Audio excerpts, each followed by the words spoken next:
नमस्कार दोस्तों, history tutor YouTube channel पर आप सभी का हार्दिक स्वागत है। दोस्तों, मैं दिनेश वैष्णव और हम पढ़ रहे हैं राजस्थान का इतिहास। राजस्थान के इतिहास में हमने एक टॉपिक राजस्थान की जो सभ्यता है वो कंप्लीट कर लिया है। उसके बाद हम दूसरा टॉपिक स्टार्ट करने जा रहे हैं। इस टॉपिक का नाम है राजस्थान के प्रमुख राजवंश।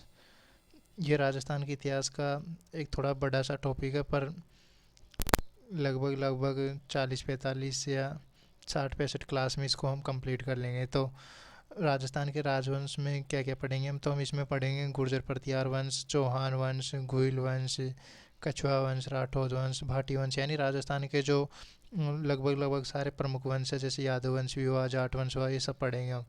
तो सबसे पहले हम शुरुआत करने जा रहे हैं गुर्जर प्रतिहार वंश की। तो आज इस क्लास में हम गुर्जर प्रतिहार वंश के बारे में बेसिक जानकारी प्राप्त करेंगे कि गुर्जर प्रतिहार वंश का शासन कहाँ पे रहा, कौन कौन से प्रमुख शासक हुए, और इस वंश की उत्पत्ति के बारे में विद्वानों के प्रमुख मत कौन कौन से हैं।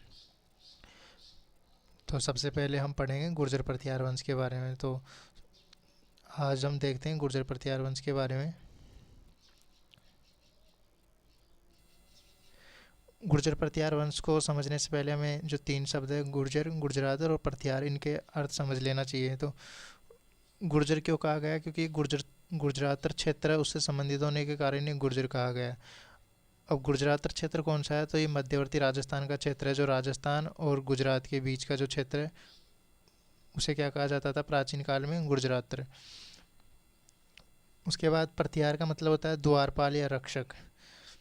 प्राचीन समय में क्या है, जब भी कोई यज्ञ किया जाता था तो जो असुर होते थे उसमें बाधा उत्पन्न करते थे, तो यज्ञ की सुरक्षा के लिए द्वारपाल या प्रतिहार या रक्षक नियुक्त किया जाता था।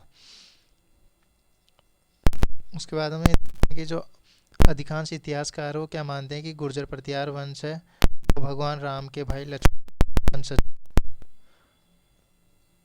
राष्ट्रकूट शासक राष्ट्रकूट शासक था एक दंतिदर्ग, उसने नागभट्ट प्रथम को द्वारपाल या प्रतिहार या रक्षक के रूप में नियुक्त किया था।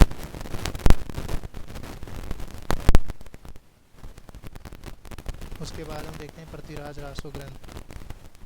इस ग्रंथ की रचना किसने की थी, चंद्रवरदाय ने की थी। चंद्रवरदाय ने इसने क्या कहा इस ग्रंथ में कि राजपुत्र की उत्पत्ति किससे हुई थी, अग्निकुंड से हुई थी। यानी गुरु वशिष्ठ के द्वारा आबू पर्वत पर एक यज्ञ किया गया था, जिससे क्रमशः 4 वंश उत्पन्न हुए थे। सबसे पहले गुर्जर प्रतिहार हुए, फिर परमार, फिर चालुक्य, फिर चौहान। और ये ग्रंथ जो पृथ्वीराज रासो वो पिंगल शैली में रचित है।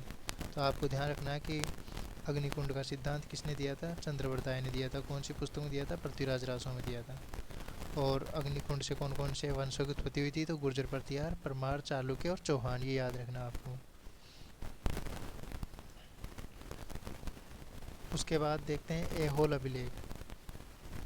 ये क्या है, बादामी के चालुक्य शासक पुलकेशिन द्वितीय का अभिलेख है और रवि कीर्ति के द्वारा रचित है। गुर्जर जाति का अभिलेखीय साक्ष्य सबसे पहले इसी में मिलता है। यानी एग्जाम में अगर आपसे पूछ लिया जाता है कि गुर्जर प्रतिहार या गुर्जर जाति, उसका अभिलेखीय साक्ष्य सबसे पहले कहाँ मिलता है, तो ऐहोल अभिलेख में मिलता है। अब हम देखते हैं कि प्रतिहारों को गुर्जर जाति का सिद्ध करने वाले प्रमुख ताम्रपत्र कौन कौन से हैं। तो संजन ताम्रपत्र, बड़ौदा ताम्रपत्र, माने ताम्रपत्र, इनमें प्रतिहारों को गुर्जर जाति का बताया गया है। इसके साथ ही पाव प्रशस्ति, पटियाला शिलालेख, आदि हरिश्चंद्र को, जो कि कौन था, एक ब्राह्मण था।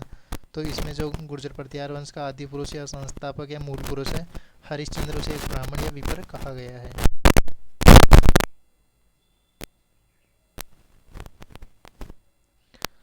उसके बाद हम देखते हैं राष्ट्रकूट शिलालेख। नीलगुंड, रागनपुर, देवली, करहाड़, ये जो शिलालेख है राष्ट्रकूटों के शिलालेख है। और इन सभी शिलालेखों में प्रतिहारों को क्या कहा गया है, गुर्जर कहा गया है।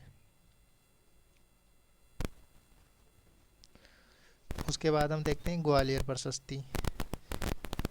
ग्वालियर प्रशस्ति में प्रतिहारों ने स्वयं को क्या कहा, लक्ष्मण का वंशज बताया है और इक्ष्वाकु कुल के रघुवंशी क्षत्रिय बताया। यानी गुर्जर प्रतिहार कहते हैं ग्वालियर प्रशस्ति में कि हम लक्ष्मण के वंशज हैं। और कौन से वंश से संबंधित है, तो इक्ष्वाकु कुल के रघुवंशी हैं। ग्वालियर प्रशस्ति किसके समय उत्कीर्ण की गई थी? मिहिर भोज के समय उत्कीर्ण की गई थी। उसके साथ ही गुर्जर प्रतिहार वंश के शासनकाल में जब विदेशी यात्री आए थे, जो अरब यात्री आए थे, उन्होंने क्या क्या विवरण दिया है उनको भी हम देख लेते हैं। एक था अरब यात्री सुलेमान, इसने प्रतिहारों को क्या कहा था? जुर्ज कहा था। अरब यात्री अल मसूदी ने प्रतिहारों को अल गुर्जर कहा तथा प्रतिहार शासक को क्या कहा? बोरा कहा है।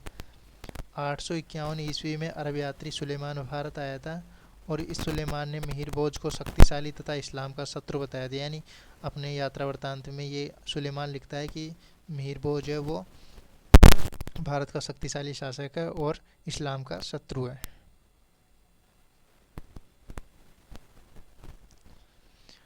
उसके बाद हम देखते हैं कि एक यात्री था, चीनी यात्री वेनसांग, उसने अपना यात्रा वृत्तांत लिखा है सीयू की। उसमें ये क्या कहता है? गुर्जर राज्य को कुचिलो कहता है और भीनमाल को पीलोमोलो कहता है। तो कई बार एग्जाम में पूछा गया है कि कौन से चीनी यात्री ने भीनमाल को पीलोमोलो कहा था? तो वेनसांग ने कहा था। और वेनसांग किसके शासनकाल में भारत आया था? मतलब भीनमाल आया था तो ये आया था नरभट्ट के शासनकाल में आया था। और नरभट्ट को इसने क्या कहा था? पहला पेणी कहा था। तो एग्जाम में कई बार पूछा जाता है कि नरभट्ट को पहला पेणी किसने कहा था? वेनसांग ने कहा था।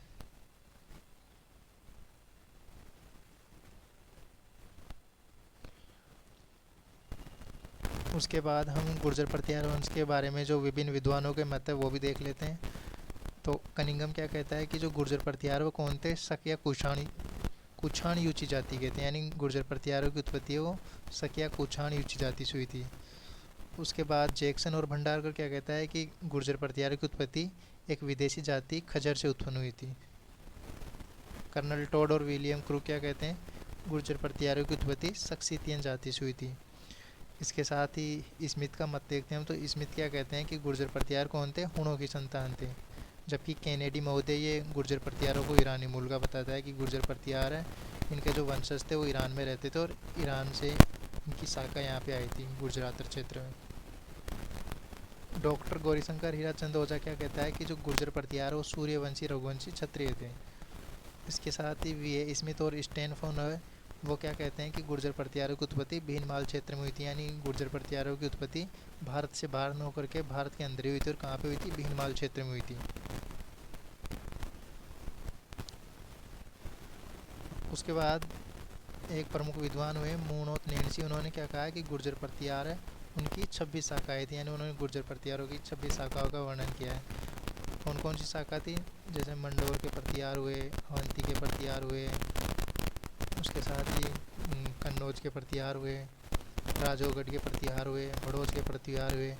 तो ये क्या थी? प्रतिहारों की शाखा थी। इनमें से प्रमुख शाखाओं का हम अध्ययन भी करेंगे नेक्स्ट क्लास में। तो उम्मीद करता हूँ दोस्तों आपको ये क्लास समझ में आई होगी। इस क्लास में हमने गुर्जर प्रतिहार वंश के बारे में एक बेसिक जानकारी प्राप्त की है। यानी गुर्जर प्रतिहार कौन थे, कहाँ पे रहते थे और विद्वानों के क्या मत है उनके बारे में, और उनकी उत्पत्ति के बारे में कौन से सिद्धांत आते हैं। अब हम नेक्स्ट क्लास में देखेंगे गुर्जर प्रतिहार वंश के प्रमुख शासक कौन से। 3 या 4 क्लास में हम गुर्जर प्रतिहार वंश को कर लेंगे। उसके बाद हम चौहान पढ़ेंगे और चौहानों के बाद में गुइल वंश पढ़ेंगे। चौहान और गुइल वंश दोनों ही काफ़ी बड़े वंश है तो उनमें थोड़ी क्लासेज ज़्यादा होगी। तो तब तक के लिए बने रहिए हिस्ट्री ट्यूटर यूट्यूब चैनल के साथ। धन्यवाद।